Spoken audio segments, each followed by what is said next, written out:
명지대학교에서 미술사학과 석좌 교수를 지낸 유홍준 교수님이 계시는데, 이분이 꽤 오래전에 나의 문화유산 답사기라는 책을 썼습니다. 이 책에 유명한 짧은 문구 하나가 나오는데, 이 문구를 이분이 처음 썼는지 아니면 다른 분의 말을 인용했는지는 제가 확인해 보지 않았습니다. 이런 말입니다. 아는 만큼 보인다. 알면, 그 아는 만큼 내가 어떤 것들이 보이고 어떤 것들을 통해 유익을 얻고 그렇게 된다는 거예요. 반대로 말하면 알지 못하면 모르고 못 본다는 것입니다. 특별히 해외여행을 하거나 혹은 다른 나라의 문화 유적지를 보게 될 때는 이런 것들을 더더욱 실감하게 된다는 거죠. 일전에 홍콩을 여행할 일이 있었는데, 홍콩을 여행하면서 저희 아내하고 둘이 로컬 식당에 가서 맛있는 그 홍콩의 딤섬을 먹자. 홍콩 하면 또 딤섬이거든요. 끝내줘요. 그래서 홍콩에 가서 딤섬을 먹으려고 하다가 이제 어디를 갈까 하고 유튜브를 통해서 그 지역 주민들이 아주 자주 가는 유명한 레스토랑을 찾았습니다. 그리고는 택시를 잡아 타고 그 레스토랑에 도착을 했는데, 앞에부터 사람들이 줄을 서 있고 안에가 얼마나 사람이 많은지 옆에 앉아있는 사람이 어깨에 닿을 정도로 그렇게 빽빽하게 들어서 있는데, 들어가서 난감한 상황이 벌어진 겁니다. 모든 메뉴가 한문으로만 돼 있고 음식의 사진은 없고 종업원들은 영어를 하나도 못 알아듣고 뭘 시켜야 될지 모르겠는 거예요. 빽빽한 종이에 글씨로만 그냥 아주 빽빽하게 이 딤섬의 이름이 적혀 있는데 하나도 모르겠는 거예요. 그 순간에 한문을 좀 공부해 놨더라면 이럴 때 유용했을 텐데, 더 이걸 볼 수가 있었을 텐데, 그런 마음을 갖고 있다가, 그럴 때는 우리가 이제 또 어쩔 수 없잖아요. 옆에 테이블을 힐끗 보면서 저거 하나 저거 하나 이렇게 가지고 먹기는 먹었는데 만족할 만한 식사가 되지를 않았습니다. 무엇인가를 알면 그 아는 만큼 보이게 되고 아는 만큼 혜택을 누리게 된다는 거죠. 한국 교회에 엄청난 해를 입힌 이단 중에 신천지 사이비가 있습니다. 신천지 역시 우리가 정확하게 알고 있어야 신천지의 잘못된 것들이 보이고 신천지에 빠져서 숨어서 사람들을 미혹하는 사람들의 움직임이, 그들의 행동이 우리 눈에 보인다는 거예요. 그래서 우리가 그들의 미혹에 넘어가지 않을 수 있다는 거죠. 1년에 한 번 혹은 2번 정도 이단 경계주의를 지키면서 이단의 전문가들을 우리가 모셔놓고 이단에 관한 메시지를 듣습니다. 그런데 이번에는 제가 예고하지 않았습니다. 아무에게도 예고하지 않고 주보도 오늘 아침에 내놓으라 그러고, 주보 파일이 홈페이지에 토요일 날 오후에 올라가는데 그것도 못 올리게 하고 오늘 예배 직전에 올려라. 그래서 사람들이 이 신천지라든가 이단에 대해서 이렇게 메시지를 전하고 그렇게 하면 조금 부담스러워하는 분들이 있는 것 같아서 제가 그냥 모든 사람들이 모르게 하고 부목사님 2분만 알게 하고, 강사는 내가 아주 특급으로 모셨다. 내가 강사요. 이단 전문가들이 이단에 관해서 오셔서 말씀을 전하시는데 너무 잘하세요. 훌륭하세요. 다들 좋은 분들이고. 그런데 제가 하면서 여러분들이 왔다 가시면서 아쉬웠던 게, 신천지의 핵심 교리가 조금 딱딱할 수 있지만 이 신천지 핵심 교리를 여러분들이 반드시 알아야 된다, 그런 생각이 들어서 외부 강사를 안 모시고 신천지 핵심 교리에 대해서 오늘 이 시간에 여러분들에게 말씀드릴 건데 조금 딱딱합니다. 그리고 지루할 수 있습니다. 그런데 신천지 강의 시간에 졸면 오해받아요. 그러니까 정신 바짝 차리시고 이 시간 말씀에 집중을 한번 해보시기를 바랍니다. 마태복음 24장 11절을 봅니다. 24장 11절 오늘 본문 말씀 함께 읽어봅니다. 시작. 거짓 선지자가 많이 일어나 많은 사람을 미혹하게 했으며 아멘. 마지막 때가 되면 이단 신천지와 같은 거짓 선지자가 많이 나타나서 사람들을 미혹한다는 거예요. 사람들을 유혹해서 잘못된 길로 들어가게 만든다는 거죠. 이 시간에는 가장 한국 교회에 많은 악한 영향을 미친 이단 사이비 신천지의 핵심 교리에 대해서 여러분들에게 요약해서 말씀을 드릴 겁니다. 집중해서 잘 들으시길 바랍니다. 신천지의 교리는 세 가지입니다. 첫째, 실상교리, 두 번째, 영생교리, 세 번째, 성경 공부 교리. 그 세 가지 중에서 중심이 되는 교리는 첫 번째와 두 번째입니다. 실상교리와 영생교리라는 거예요. 그런데 이 중심 교리가 되는 1번, 2번을 안 믿어요. 1번, 2번은 듣는 순간 너무 허망하고 듣는 순간 엉터리 같은 느낌이 확 든다는 거예요. 그래서 1번, 2번으로 바로 들어가지 않고 저 3번을 통해서 1번, 2번으로 간다는 거예요. 3번이 뭐냐 하면 비유풀이, 그 다음에 말씀의 짝풀이, 가렸는데 성경을 영적으로 해석한다, 그런 주장을 하면서 성경 공부를 통해서 성경 공부를 살짝 틀어서 하는 거예요. 각도를 잠깐 정통에다가 맞추지 않고, 바른 말씀에 맞추지 않고 말씀을 살짝 비틀어서 각도를 살짝 틀어가지고 성경 공부를 하면서 결국은 1번과 2번 실상교리와 영생교리를 믿도록 만드는 대로 간다는 겁니다. 1번, 2번은 여러분이 처음 들으면 너무 엉터리 같은 생각이 확 들어버립니다. 그래서 안 믿어요. 그렇기 때문에 3번부터 사람들을 미혹시킨다는 거죠. 3번 성경 공부를 6개월에서 8개월 정도만 하면 1번과 2번이 70에서 80% 정도가 믿어집니다. 그래서 3번부터 시작을 하는 거예요. 자, 그런데 오늘 우리는 1번부터 나갈 겁니다. 신천지가 아니기 때문에. 자, 1번 실상교리부터 보도록 합니다. 실상교리가 뭐냐? 그러면 실상이라는 단어부터 여러분들이 이해를 하셔야 된다는 거예요. 우리가 생각하는 실상이라는 단어보다 저 사람들이 가지고 있는 실상이라는 단어의 의미가 있다는 거예요. 자, 조금 작아서 덜 보이시겠지만 이사야서 7장 14절 말씀 함께 읽어보겠습니다. 시작. 그러므로 주께서 친히 징조를 너희에게 주실 것이라. 보라, 처녀가 잉태하여 아들을 낳을 것이요 그의 이름을 임마누엘이라 하리라. 아멘. 예수님보다 600년 전 먼저 세상에 오셔서 예수님의 나실 것을 뭐 하신 거예요?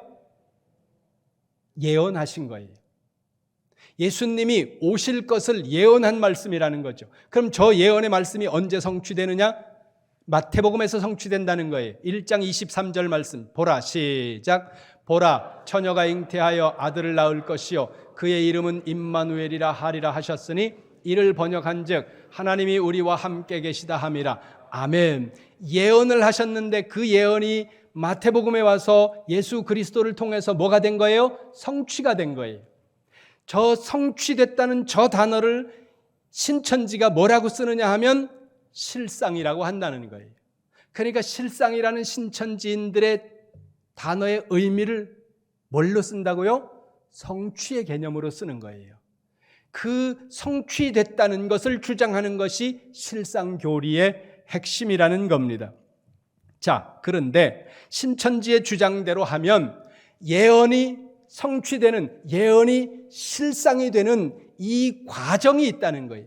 그 과정을 저 사람들이 세 개의 과정을 이야기하는데 그걸 이 신천지인들은 노정이라고 말합니다. 노정이라는 단어를 써서 과정을 이야기하는데 그 과정이 뭐냐면 배도, 멸망, 구원, 이 과정을 통해서, 이 노정을 통해서 이제 성취가 된다는 거예요. 자, 배도는 뭐냐면 진리를 배반하는 거예요. 멸망은 어떤 사람이, 어떤 존재가 진리를 배반하도록 만드는 걸 이야기하는 거예요. 그러면 진리를 배반하는 어떤 존재가, 어떤 사람이 있기 때문에 그 다음에 구원자가 와야 되지 않습니까? 그래서 구원자가 온다는 거죠. 이게 핵심 과정이에요. 프로세스예요. 자, 그러면서 저들은 시대를 구분합니다. 시대를 구분한다는 것이 저들의 중요한 특징 중에 하나인데 표를 통해서 보면 이런 거예요. 자, 아담이 있습니다. 하나님께서 아담을 에덴 동산에 살게 하셨는데 그 아단 동산에 살게 한 아담과 하와가 뱀이라는 미혹자 멸망자가 와서 아담을 타락하게 만들므로 아담이 배도자가 된 거예요. 이거 지금 신천지 교리예요. 예. 이름교회 담임 목사님이 이렇게 했다 그러면 큰일 나는 거예요. 자, 신천지 교리예요. 그러니까 어디서 신천지 교리가 나오고 어디서 정상 교리가 나오는지를 정신을 바짝 차려야 되는 거예요. 자, 아담이 배도를 했기 때문에 그 다음에 구원자가 와야 된다는 거죠. 그 구원자가 누구냐면 노아라는 거예요. 신천지 주장이에요. 자, 노아가 구원자로 와서 홍수 가운데 구원을 했는데 노아가 다시 배도하게 만들었다는 거예요. 노아를 배도하게 만든 게 함이라는 거예요. 그래서 또다시 구원자가 와야 되지 않습니까? 그래서 온 구원자가 창세기 12장에 아브라함이라는 거예요. 이게 신천지 주장이에요. 자, 이렇게 하면서 지금 뭘 하는 거예요? 시대를 구분하고 있다는 거예요. 저자들이. 누가요? 신천지가.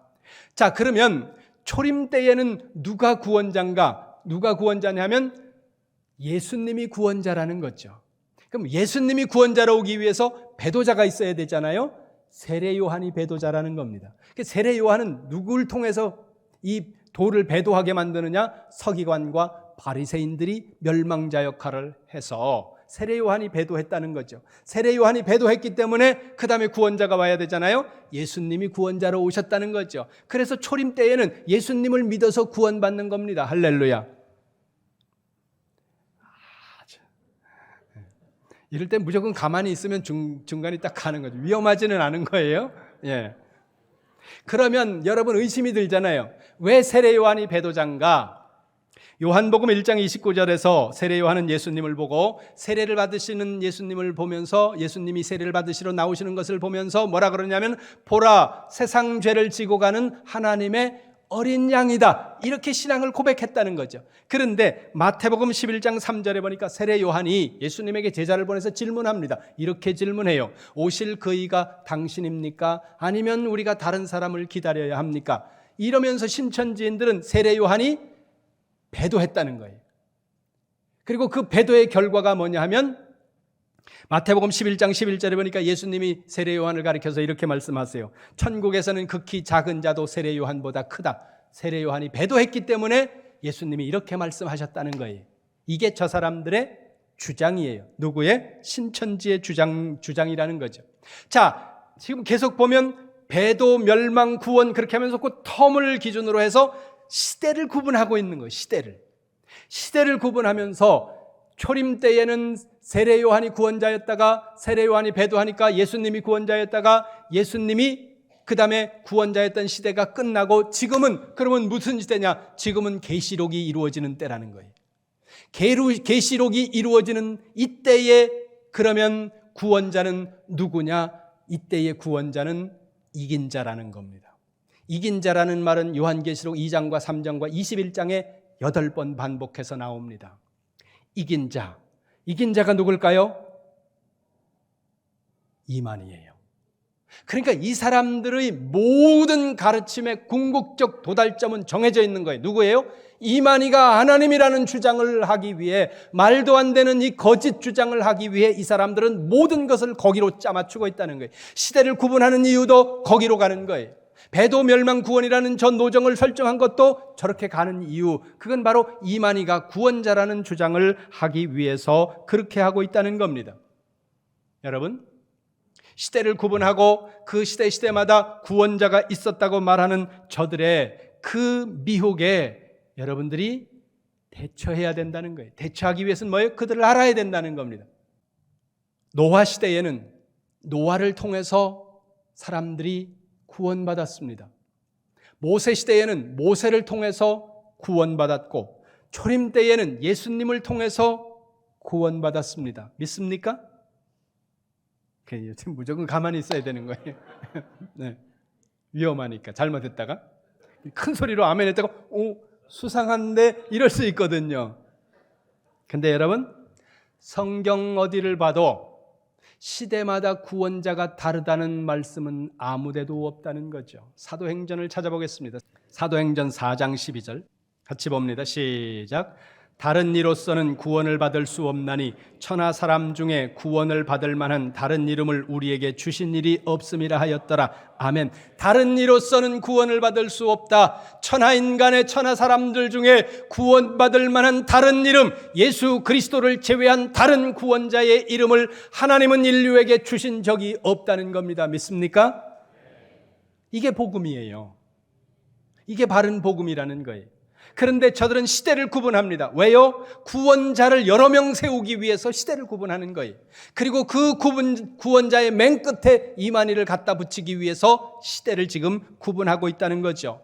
노아를 통해서 그 시대의 사람들이 홍수로부터 구원받았습니다. 그러나 그것은 홍수로부터의 구원이에요. 모세를 통해서 이스라엘 백성들이 애굽으로부터 구원받았다는 거죠. 정치적인 구원이고 민족적인 구원을 받은 것은 분명합니다. 그러나 그들이 죄와 사망으로부터 사람들을 구원한 사람들은 아니라는 거죠. 성경이 말씀하고 있는 구원, 궁극적인 구원은 죄와 사망으로부터의 구원입니다. 우리가 받아야 될 궁극적인 구원은 죄와 사망으로부터의 구원이라는 거죠. 이 죄와 사망으로부터 우리를 구원할 수 있는 유일한 구원자, 하나님이 허락하신 구원자는 예수 그리스도 한 분인 줄로 믿으시기를 주님의 이름으로 축원합니다. 이게 복음이라는 거예요. 그런데 저자들은, 신천지는 구원자를 여러 명으로 세우기 위해 텀을 나누고 그 텀마다 구원자가 있다는 엉터리 주장을 하면서 결국은 자신들의 교주인 이만희를 구원자라고 주장하는 곳에 간다는 거죠. 여러분, 이단에 안 빠지는 것은 성경 전체를 다 통달해야 안 빠지는 게 아니에요. 정말로 중요한 성경 몇 절만 명확하게 알아도 이단에 안 빠진다는 거죠. 천하 사람 중에 구원받을 만한 다른 이름이 없다. 주신 적이 없다. 그러면 예수 그리스도라는 이름 외에 다른 구원자가 있다고 말하면 그건 모두가 이단이라는 거죠. 주님이 오실 때 동에서 서해까지 번개가 동에서 서까지 한순간에 번쩍함과 같이 온 세상이 주님이 오시는 것을 모두가 한 번에 알 수 있도록 본 그대로 오리라 주님 말씀했거든요. 그러면 부산에 예수가 왔다, 거짓말이라는 거죠. 성경 몇 절만 우리가 명확하게 알아도 우리가 엉터리 복음에, 가짜 복음에 안 빠진다는 거죠. 그러니까 실상교리, 이단 신천지의 실상교리의 가장 핵심적인 내용은 뭐냐 하면, 지금은 계시록이 이루어지는 때이고 계시록이 이루어지는 때에 구원자는 이긴 자이고 이긴 자는 이만이다. 이게 실상교리의 핵심입니다. 두 번째, 영생교리입니다. 이 영생교리는 더 황당해요. 이게 논리도 없어요. 잘 보이시죠? 산 인터넷에서 제가 찾아가지고 그냥 대충 올린 건데, 어제 신방이 좀 늦게 끝나는 바람에 PPT를 원래는 제가 잘 만들어요. 그런데 바빠가지고 어제 저녁에 한 11시 넘도록 뭐 점검하고 뭐 이렇게 하다 나니까 시간이 너무 없는 거예요. 그래서 늦은 시간에 막 인터넷을 서치해가지고 하다 보니까 산들이 많이 나온 사진이 없는 거예요. 그래서 저기가 어딘지 모르겠는데 저 사진이 있어서, 저기 이제 산 보이시죠? 산이 하나가 이렇게 쭉 마테오른처럼 이렇게 올라가 있어야 되는데 사실은 이제 올라가 있지 않은데 많은 산들이 있는데 그 가운데 좀 뾰족한 산 하나 있잖아요. 조금 더 높잖아요. 높다고 생각하고 보면 높아져요. 그런데 저 많은 산들이 있지 않습니까? 저 주변에 낮은 많은 산들, 저 많은 산들이 뭐냐? 신천지가 주장하는 거예요. 저건 이제 기성교회 목사님들이라는 거예요. 그럼 저기 제일 가운데 뾰족하게 제일 높은 산, 저건 뭘까요? 이만이라는 거예요. 유치하죠? 안 믿어진다는 거예요, 저게. 그러면 저 높은 산으로 이만희가 14만 4천 명의 신천지 교인들을 저기로 모은다는 거예요. 저 높은 산으로. 그러면 14만 4천 명이 저 산에 모여서 영원한 제사장이 되어서, 왕같은 제사장이 되어서 죽지 않고 영원히 세상을 다스린다. 이게 영생교리예요. 근데 그냥 뜬금없이 얘기하면 안 되니까 이 자들이 성경 문구를, 성경 구절을 갖다가 붙입니다. 요한계시록 볼게요. 요한계시록 20장 4절입니다. 같이 봅니다. 시작. 또 내가 보좌들을 보니 거기에 앉은 자들이 있어 심판하는 권세를 받았더라. 또 내가 보니 예수를 증언함과 하나님의 말씀 때문에 목배임을 당한 자들의 영혼들과 또 짐승과 그의 우상에게 경배하지 아니하고 그들의 이마와 손에 그의 표를 받지 아니한 자들이 살아서 그리스도와 더불어 1000년 동안 왕노릇하니. 아멘. 거기 보세요. 중간 보세요. 예수를 증언함과 하나님의 말씀 때문에 목배임 당한 자들의 영혼이 있는데, 신천지인 14만 4천 명이 차면 거기 목배임 당한 그 영혼들이 신천지인들과 아까 그 높은 산에 모여서 거기서 합의를 한다는 거예요. 목배임 당한 사람들의 영혼과 신천지 14만 4천 명과 함께 합쳐져서 거기서 죽지 않고 영원히 왕노릇한다. 그러니까 저들은 뭘 주장하는 거예요? 영생교리는 육체로 영생하는 것을 주장하는 이들이 저 신천지의 영생교리라는 것입니다. 말이 안 되잖아요. 그리고 생각해 보세요. 지금 여러분 이 몸을 가지고 영원히 간다고 생각해 보세요. 젊은 사람들은 그래도 덜 할 거예요. 괜찮은데 이 정도면? 여러분들 그러잖아요. 30대 정도만 해도 괜찮아요. 30대 정도만 해도 샤워를 딱 하고 거울 딱 닦고 딱 하고 딱 이렇게 하면서 오 괜찮은데 이러잖아요. 그런데요 50 넘어가 보세요. 배만 나오고 손목 발목 가늘어지고 그 다음에 머리털은 빠지기 시작해가지고 이게 시골에서 닭을 잡을 때 닭을 잡아가지고 목을 비틀어가지고 뜨거운 물을 갖다가 확 부으면 닭털이 빠지거든요. 그런데 때로 닭 이렇게 비틀다가 닭 목을 덜 비틀어가지고 이게 죽지 않은 상황에서 털을 뽑다 보면 얘가 피르륵 돌아가지고 살아가지고 가요. 그럴 때 보면 털이 한 3분의 2쯤 빠진 닭이 막 돌아다니거든요. 딱 그 모습이에요. 몸에서 털이라는 털은 다 빠지기 시작하고 배는 이티처럼 볼록하게 나오고 이렇게 딱 하려고 그러면 오메 내가 어느새 이렇게 됐네 이런 모습이라는 거예요. 이 모습을 가지고 영원히 살라. 그거 아니에요. 하나님은 우리를 이 연약하고 병들고 아프고 늙고 초라해지는 우리의 이 모습을 가지고 영원히 살라고 말씀하지 않으시고 우리를 부활체로 변화시키실 것이라는 거예요. 근데 사도 요한이 아직 나타나지 않았기 때문에 그때에 어떤 모습으로 나타날지 우리는 알지 못한다. 그러나 그가 오시면 그때 우리가 그와 같아질 줄 안다. 이렇게 말씀하고 있다는 거죠. 그러나 우리가 눈으로 부활체를 본 적이 없습니다. 그러니까 부활해서 영원히 살 몸은 이 몸이 아니에요. 근데 신천지는 이 몸으로 목배임 당한 그 영혼들과 합의를 해서 신이 되어서 우리가 죽지 않고 영원히 간다. 이것이 신천지의 영생교리라는 겁니다. 허망하니까 안 믿어요, 이걸. 누가 척 들어도 에이 이럴 정도로 허술하다는 겁니다. 그래서 이 1번과 2번을 믿게 만들기 위해서 어디서부터 시작한다고요? 세 번째 성경 공부 교리에서부터 시작한다는 겁니다. 저 신천지 교리가 엉터리 같은데 저거 안 믿어지는데 성경 교리를 통해서 성경 공부를 통해서 살짝 시각을 바꿔주고 6개월 8개월만 성경 공부를 그들이 원하는 대로 하면 1번과 2번이 믿어지는 사람들이 80%가 넘는다는 거예요. 이게 무서운 일이라는 거죠. 자, 그러면 세 번째 성경 공부 교리를 보도록 하겠습니다. 저 사람들이 사람들을 미혹시키는 성경 공부 교리인데요. 저 사람들은 하나님의 말씀을 구약과 신약 이렇게 나누어져 있지 않습니까? 구약은 옛날 약속이고 신약은 새로운 약속이라는 뜻이에요. 그런데 구약은 육적 이스라엘과 짐승의 피로 맺은 언약이고 신약은 영적 이스라엘과 예수님의 피로 맺은 언약이라는 겁니다. 맞아요? 틀려요? 거봐요. 대답 못하잖아요. 이 사람들이 성경 공부를 할 때 말도 안 되는 공부로부터 시작하면 우리가 성경 공부하려고 했다가 말도 안 돼 이렇게 가잖아요. 그런데 이런 것부터 시작한다는 겁니다.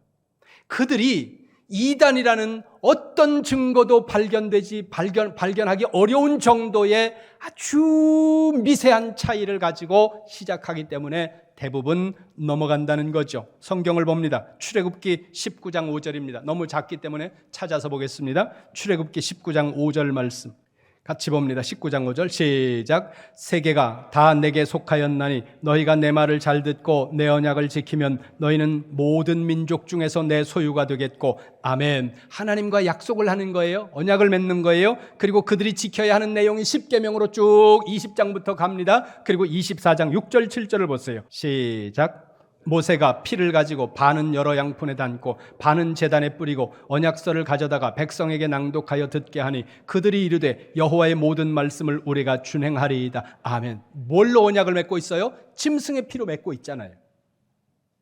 구약은 짐승의 피로 옛날 육적 이스라엘과 맺은 언약이다. 틀려요? 맞아요? 거봐요. 대답하기 힘들잖아요. 신약성경 누가복음 22장 봅니다. 누가복음 22장 14절부터 20절까지가 예수 그리스도께서 새 언약을 맺으신다고 말씀하고 있는 내용인데 그 중에서 우리는 20절 봅니다. 누가복음 22장 20절 말씀 같이 봅니다. 시작. 저녁 먹은 후에 잔도 그와 같이 하여 이르시되 이 잔은 내 피로 세우는 새 언약이니 곧 너희를 위하여 붓는 것이라. 아멘. 예수님이 말씀하세요. 성찬식을 제정하시면서 지금 말씀하세요. 거기 보세요. 이 잔은 내 피로 세우는 새 언약이니 곧 너희를 위하여 붓는 것이다. 내 피로 새 언약을 영적인 이스라엘과 맺겠다. 예수님이 말씀하셨습니다. 자 보세요. 육적인 이스라엘과 짐승의 피로 맺은 언약이 옛 언약이고 예수님의 피로 영적인 이스라엘과 맺은 언약이 새 언약입니다. 맞아요? 틀려요? 거봐요. 대답하기가 난처하잖아요. 확 틀린 이단부터 뭔가 드러나는 허술하고 문제점이 있는 것부터 이 사람들이 성경 공부를 하면 안 시작하는데 성경 말씀을 가지고 그대로 그 말씀 나와 있는 문구 그대로 이 사람들이 시작을 한다는 거예요. 그래서 빠져드는 거예요. 그러면서 이들이 말합니다. 요한복음 14장 23절에 말씀하기를 예수님께서 사람이 나를 사랑하면 내 말을 지킬 거다. 내 말을 사랑하면 나를 사랑하면 내 말을 지킬 거다. 그러면 아버지께서도 너를 사랑해서 너와 함께 할 거다. 하나님이 너를 사랑하게 만들어야 되는데 그러면 우리가 하나님을 어떻게 하나님이 나를 사랑하게 하고 우리가 어떻게 하나님을 사랑할 건가? 하나님이 말씀이라 그러거든요. 요한복음 1장 1절에 보니까 하나님이 말씀이라 그래요. 그러니까 하나님을 알아야 되잖아요. 하나님을 사랑하기 위해서 하나님을 알아야 되잖아요. 하나님을 알아야 되는데 하나님이 말씀이라 그러니까 말씀은 성경이잖아요. 그러니까 성경을 알아야 되고 성경을 알아야 하나님을 알고 하나님을 알아야 하나님을 사랑하고 하나님을 사랑해야 하나님의 사랑을 힘입는 거예요. 그러니까 성경 공부하자 이렇게 나오는 거죠. 그런데 여기서 이 사람들이 아주 미세하게 말씀의 방향을 살짝 튼다는 거예요. 사람들이 모를 정도로. 요한복음 1장 1절 봅니다. 요한복음 1장 1절 신약성경 요한복음 1장 1절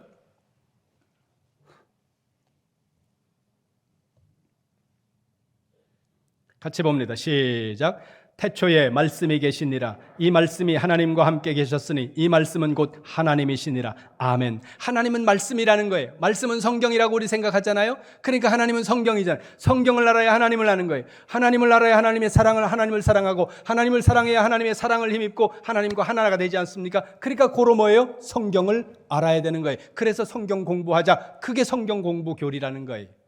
그런데 여기서 이 사람들이 아까 말씀드렸지 않습니까? 성경의 말씀의 방향을 살짝 튼다는 거예요. 아무도 모르게. 일반 성도들이 모르게 튼다는 거예요. 거기 1장 1절 다시 보세요. 눈으로 보세요. 하나님이 말씀이 하나님과 함께 계셨는데 이 말씀은 하나님이다. 하나님이 말씀이라는 거예요.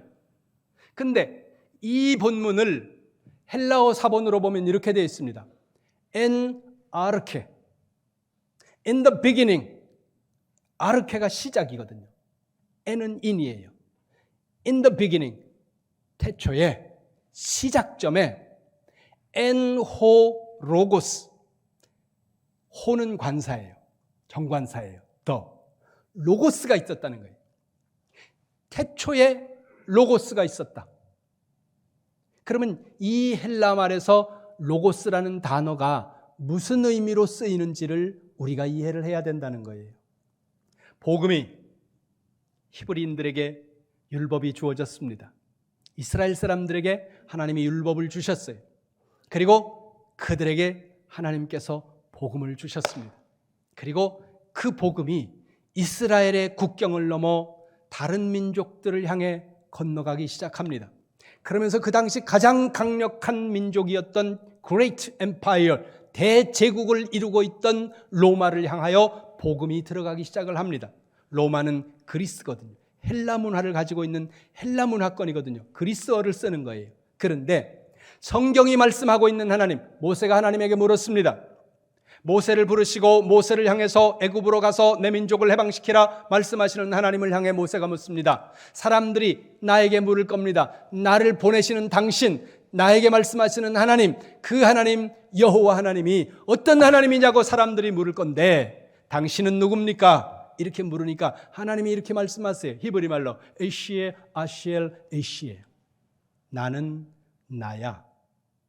다른 어떤 존재에 근거하는 것이 아니라 그냥 나는 나 때문에 있는, 스스로 있는 자다. 우린 이렇게 이걸 번역해놨거든요. 근데 번역이 어떤 말로 번역을 해도 이 개념을 완벽하게 다 풍성하게 설명할 수 있는 말이 없어요, 세상에.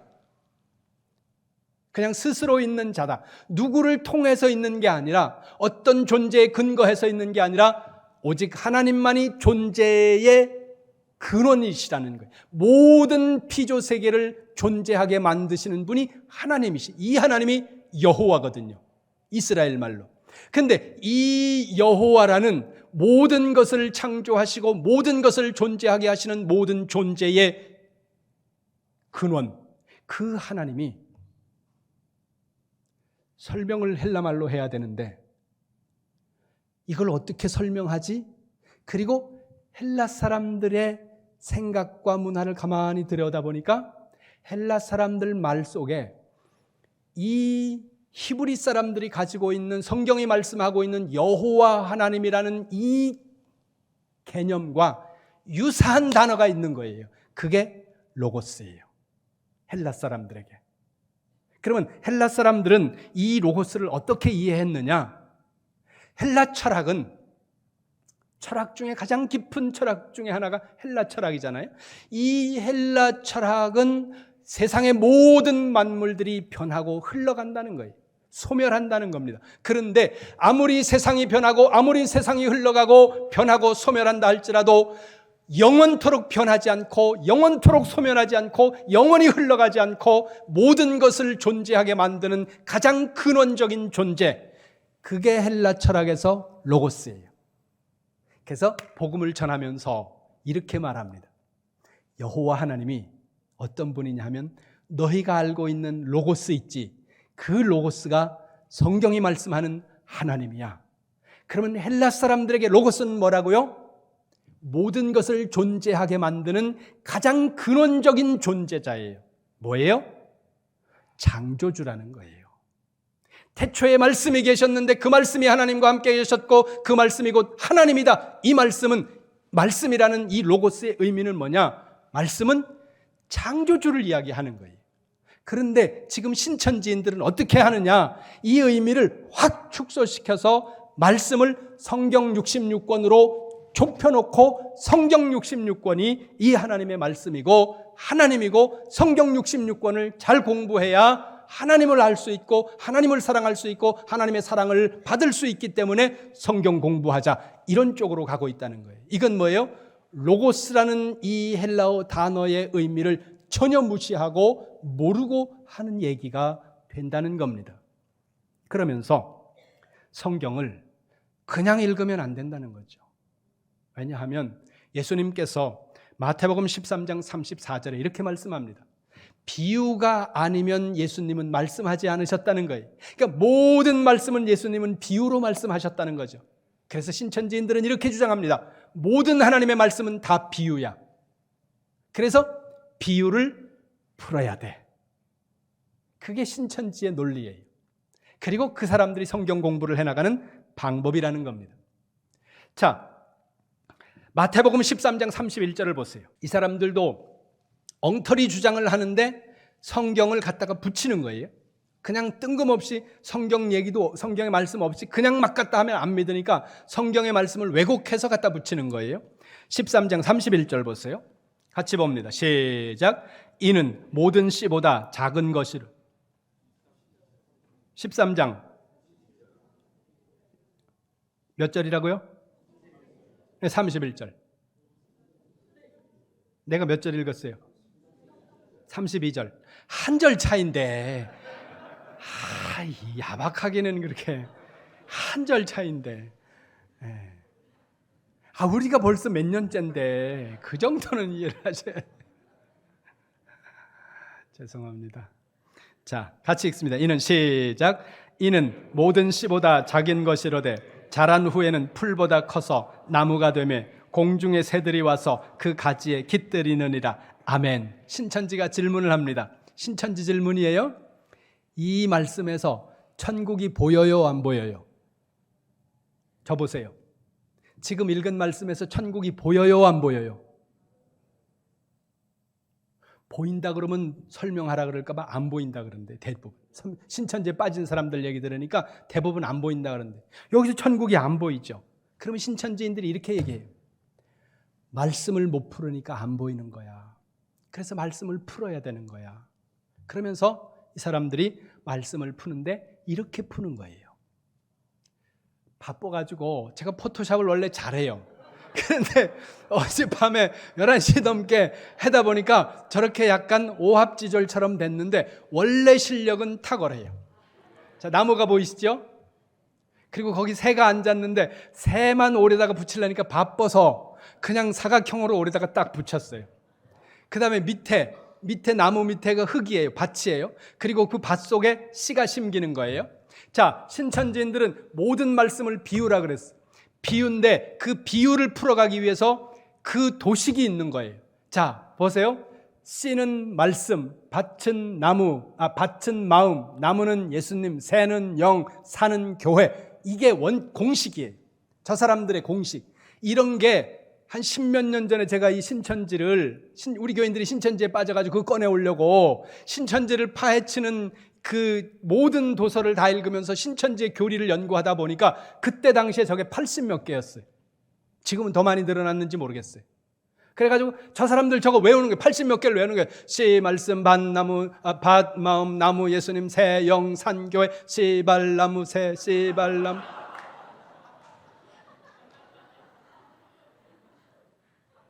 그런데요, 구구단을 외우면 이사?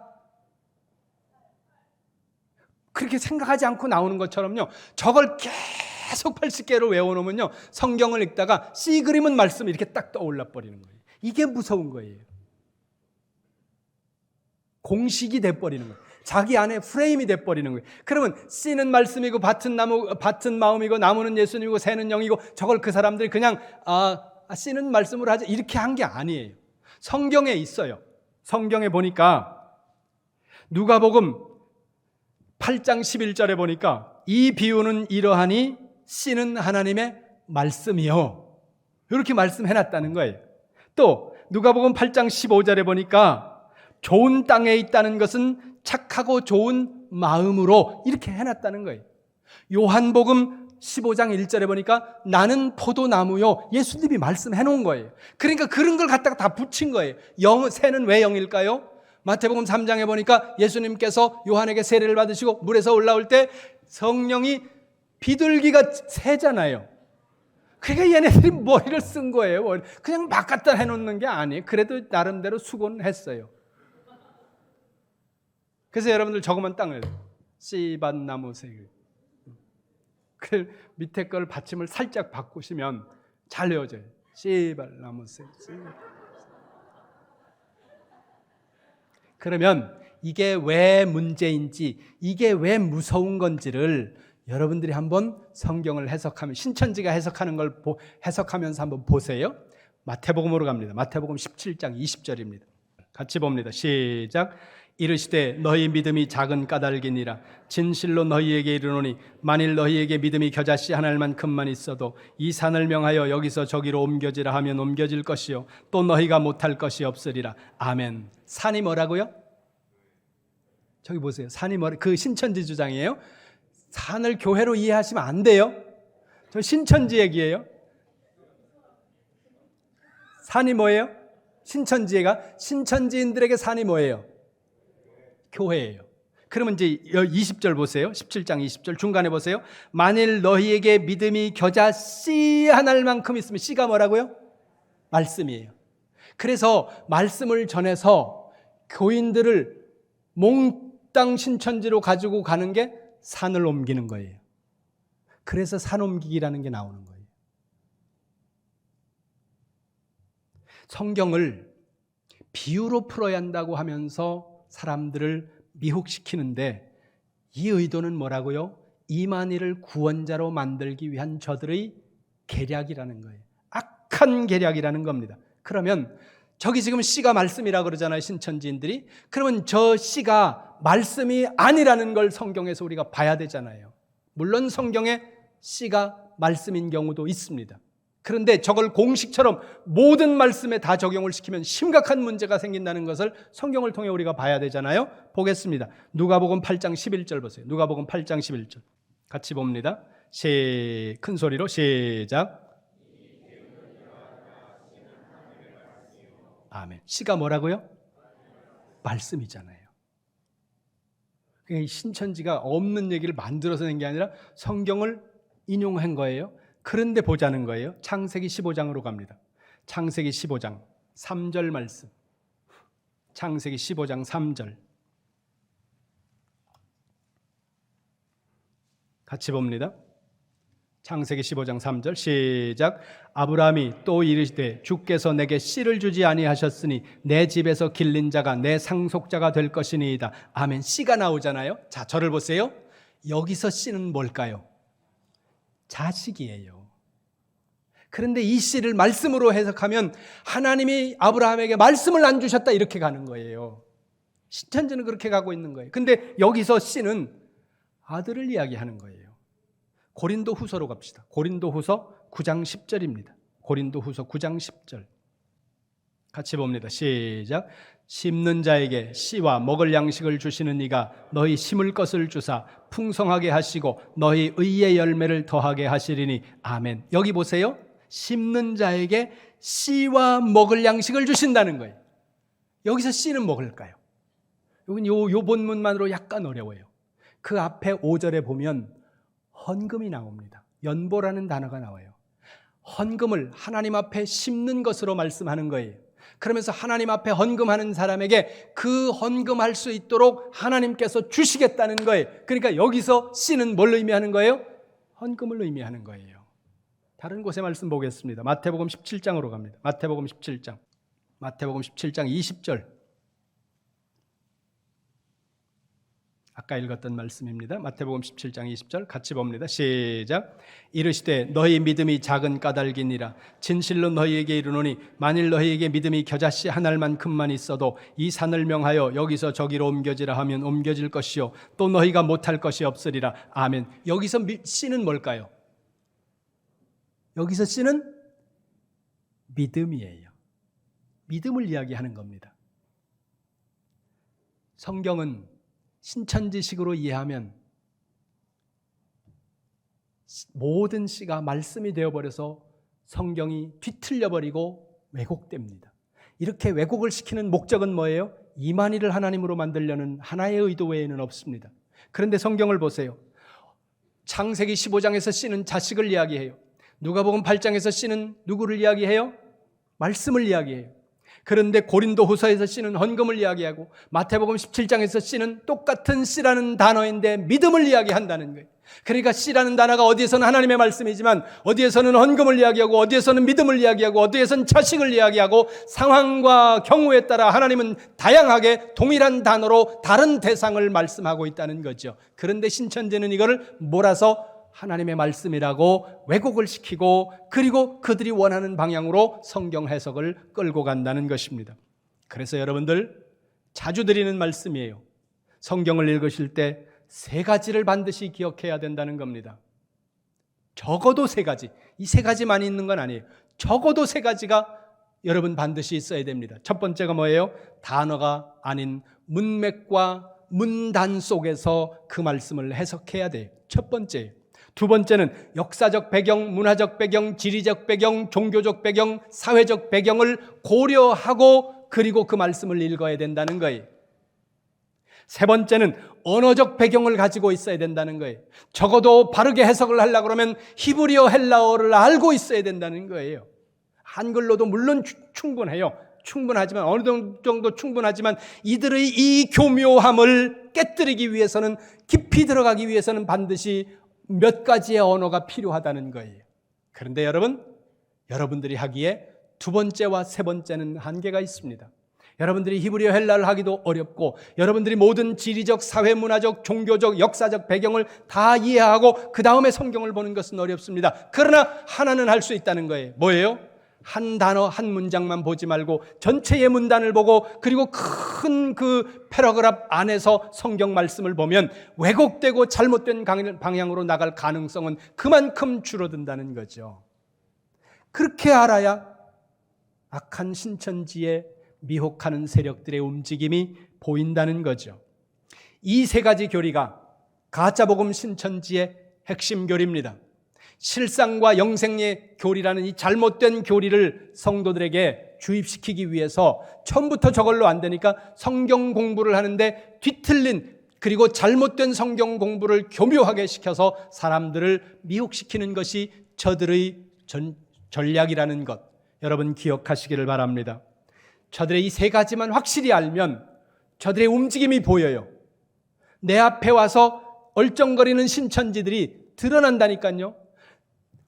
전혀 모르는 사람은 신천지가 와가지고 나한테 너무 잘해주고 밥 사주고 커피 사주고 내가 하는 어떤 일, 만약에 어떤 물건을 판다고 예를 들어 봅시다. 내가 어떤 물건을 파는 일을 하면 그거를 200만 원, 500만 원씩 막 사줘요. 목사님 이렇게 보니까 신천지 같아. 근데 아니래요. 왜? 나한테 잘해주니까 아니었으면 하는 거예요. 고객 하나 떨어지잖아요. 그러니까 우리가 안 보이는 거죠. 그러나 이런 것들을 알고 나면 신천지가 내 앞에서 움직이면 금방 드러난다는 거죠. 바로 하시기를 바랍니다. 가짜 복음이라는 것을 명확하게 하시기를 주님의 이름으로 축원합니다. 정 모르시겠으면 목사님들에게 물으세요. 그 일을 위해서 목회자가 있는 겁니다. 담임 목사에게 오세요. 부목사님들에게 오세요. 겸손한 마음을 가지고 오세요. 내가 할 수 있어. 내가 결정하면 되지. 나도 그 정도는 그러지 마세요. 말씀 앞에 겸손하시고 여러분들을 인도하는 목회자들 앞에서 겸손한 마음으로 그분들에게 물으세요. 그러면 안 빠진다는 거죠. 가짜 복음이 여러분들의 영혼을 미혹하려고 하는 시대입니다. 마지막 시대가 될수록 더 가짜들이 득세하면서 거짓 선지자들이 나와서 할 수만 있으면 택한 자들을 미혹하려고 하는 이때에 그 이단들, 가짜 복음 신천지와 같은 이단들에게 미혹되지 않기 위해서 이 가짜 복음을 명확히 여러분들이 기억하실 뿐만 아니라 겸손한 마음으로 하나님의 말씀 앞에 그리고 목회자들의 지도를 받으심으로 여러분들이 가짜 복음에 미혹되어 엉뚱한 길로 멸망의 길로 들어가는 일들이 한 번도 없으시기를 주님의 이름으로 축원합니다.